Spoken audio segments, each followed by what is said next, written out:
Free Caitlin Clark out of the Indiana Fever prison where she is on lockdown by Stephanie White and Kelsey Mitchell.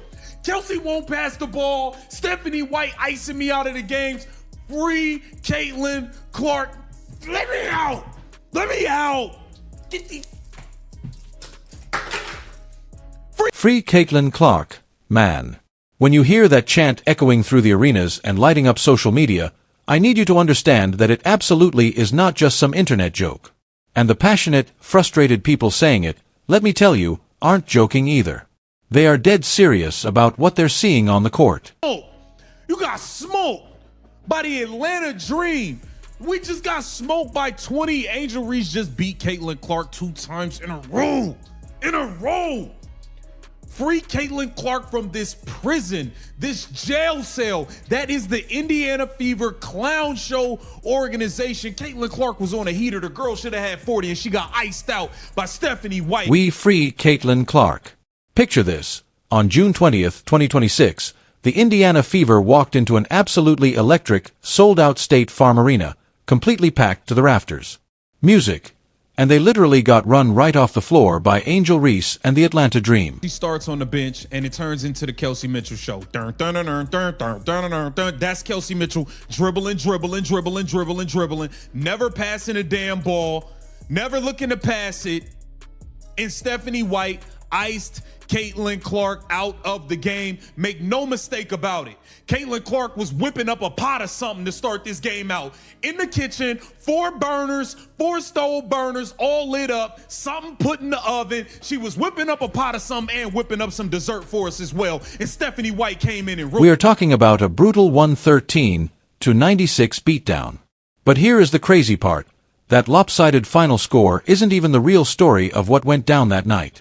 The real story, the one that has everybody in the basketball world completely losing their minds right now, is exactly what happened during that infamous second quarter. We're giving Monique Billings $800,000. Again today, Monique Billings played 13 minutes and had 7 points. $800,000. 13 minutes, 8 points. Lexi Hall, 16 minutes, not a single basket. I'm sorry, mama. I can't argue it. I can't defend it. I don't know what the hell is going on. This whole thing... That's where all the drama truly unfolds. And here is exactly what makes this particular loss sting so incredibly badly for the fan base. This wasn't just some fundamentally bad team getting completely blown out of the water from the opening tip-off. No, the Fever actually came out absolutely on fire, shooting a jaw-dropping nearly 80% from the floor in the first half, and they rightfully held a solid 59-56 lead heading into the halftime break. 18 points, 8 rebounds. I don't want to hear none of y'all talk crazy about Angel Reese. Angel Reese and Naz Hillman outplayed our $6 million center, Aaliyah Boston, 2 games in a row. Angel Reese and Naz Hillman outplayed Aaliyah Boston back-to-back games. You giving Aaliyah Boston $6 million. Aaliyah Boston is missing layups. Aaliyah Boston is out here shooting all these threes. Aaliyah Boston, you got outplayed by Angel Reese and... Caitlin Clark came out looking utterly scorching right out of the gate, hitting a perfect 3 for 3 from deep three-point range in that opening first quarter. It felt like she was unstoppable, and then, incredibly, for the second time in just a short span of 3 days, the entire game plan completely and totally fell apart. Keep in mind, Atlanta had already handed Indiana a tough 7-point loss just prior to this on Thursday, so the tension was already sky high. It's disgusting. You had 5 turnovers. I don't even know. 3 of them, you just threw the ball out of bounds. I don't know what was going on with Caitlin Clark in that third quarter with the turnovers. You had 5 turnovers. That was ridiculous. I wanted to see Caitlin Clark keep her pedal to the metal and stay aggressive. I felt like she could have went for 40 tonight and led the Indiana Fever to victory, but part of it is she's iced out by Kelsey Mitchell dribbling and dribbling. This Saturday night game, this specific matchup, was heavily hyped up and supposed to be their massive statement-making response to that previous tough loss. It was supposed to be their big revenge game.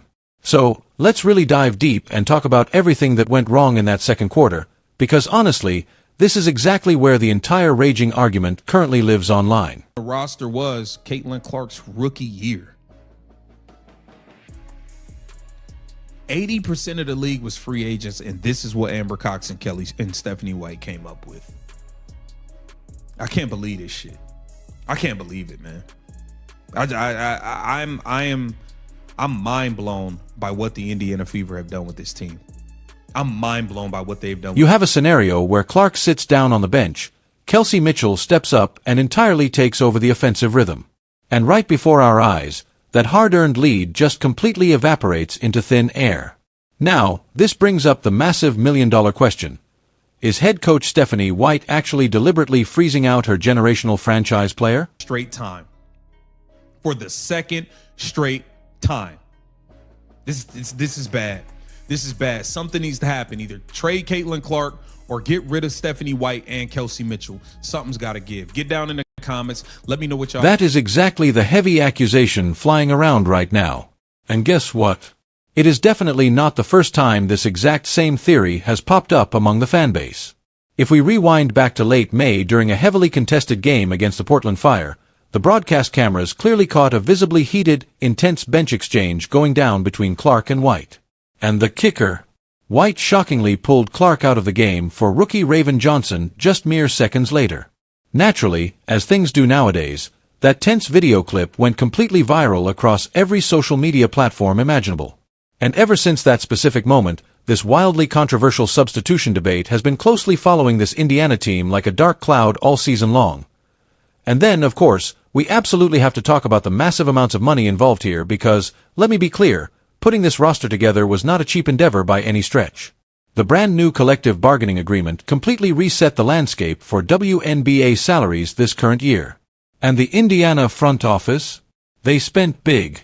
For example, Monique Billings happily signed a massive 2-year deal worth a staggering $800,000 per season just a few months back in April. Yet, when they went up against Atlanta, she was inexplicably held to extremely limited minutes on the floor and quietly finished the night with just a measly 7 points. Meanwhile, you had Lexi Hull out there, who completely struggled and just could not seem to find the bottom of the net to save her life.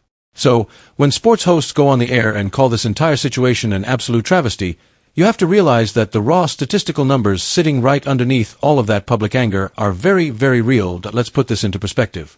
Indiana deliberately went out and built what is easily one of the most overwhelmingly expensive supporting casts in the entire league this past offseason, and they boldly told everyone who would listen that Clark finally had some truly elite veteran help around her. And yet, here we are, grinding through 16 games into the regular season, and they sit at an incredibly underwhelming 9 wins and 7 losses. Even worse, they were forced to just stand there watching a team they were heavily favored to beat casually hang a massive franchise record-breaking point total right on their heads. Now, let's transition over to the highly anticipated matchup that honestly, truly decided the entire outcome of this game down in the paint. We are talking about Aaliyah Boston. Music. She just recently signed her name on the absolute richest total contract in the entire history of the WNBA. A monumental 4-year, $6.3 million megadeal that includes a cool $1 million base salary for this specific season. Make no mistake, she is the primary foundational centerpiece that the Indiana front office is aggressively building around right next to Clark. But on Saturday night, she ultimately finished the game with just 13 points and exactly 9 rebounds, which is honestly far too quiet and passive of a stat line for a superstar player commanding that kind of historical price tag. And right across the hardwood from her, Angel Reese absolutely went off for a dominant 18 points and 8 rebounds. And in the process, she officially became the fastest player in WNBA league history to ever reach a mind-blowing 1,000 career rebounds, achieving that milestone in just her 79th career game. Just to add to that, Reese currently leads the entire WNBA in total rebounding this year. Oh look, when the prominent sports host aggressively claims that Reese completely outplayed a massively hyped $6 million center for 2 consecutive games in a row, you have to understand that he isn't just throwing around blind trash talk for views. The cold, hard reality of the post-game box score completely and undeniably backs up every single word he is saying. But you have to give the host some serious credit here on this point because he absolutely does not just let Clark totally off the hook for her performance. And honestly, neither should we as fans of the game.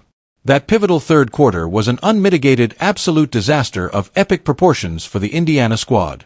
The Atlanta Dream utterly dominated and outscored them by a massive margin of 28-5, ruthlessly flipping what was once a tight 3-point halftime deficit completely around into an insurmountable double-digit lead.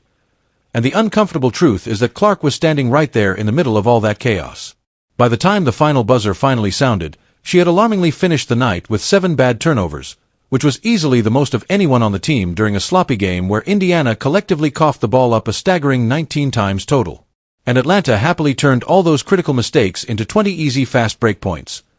During the post-game press conference afterward, a clearly exhausted and visibly deflated Clark put the whole situation incredibly bluntly, telling reporters that it is simply hard to play fast transition basketball when all her team did on the other end was commit foul after foul.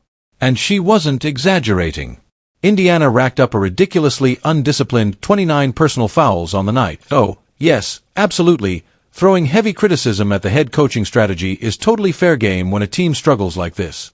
But when you have your undisputed franchise player carelessly turning the basketball over 7 different times, combined with an entire roster that is literally just defensively hacking its way out of the basketball game, that massive failure falls squarely on the players actually out there on the floor and not just on the coach's clipboard. So, that leads us to the ultimate overarching question here. Who exactly is responsible for building this wildly expensive roster? And is the head coach honestly the actual fundamental root of the problem? Let's take a step back and be incredibly clinically precise about the decisions made by the front office leading up to this exact moment. General Manager Amber Cox, alongside head coach Stephanie White, meticulously assembled this specific core group during a crazy, unprecedented offseason where, largely because of the highly publicized looming labor deal, almost the entirety of the league's top talent hit the open free agency market looking for one-year contracts.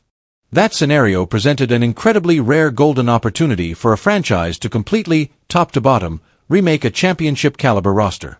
And what we are watching right now is the final tangible result that they are actively being harshly judged on. But here is the absolutely crucial piece of context that the angriest, most vocal fans on social media conveniently choose to completely skip right over. You have to remember that Stephanie White is absolutely not just some unproven random hire they pulled off the street to fill a seat.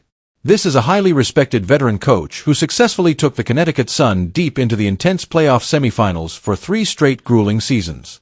And she is the exact same coach who brilliantly led this very Indiana franchise to its last major WNBA Finals appearance all the way back in 2015. You know that crazy, dramatic viral bench moment everyone obsessed over? Well, her own veteran players immediately stepped up and completely waved it off as absolutely nothing serious.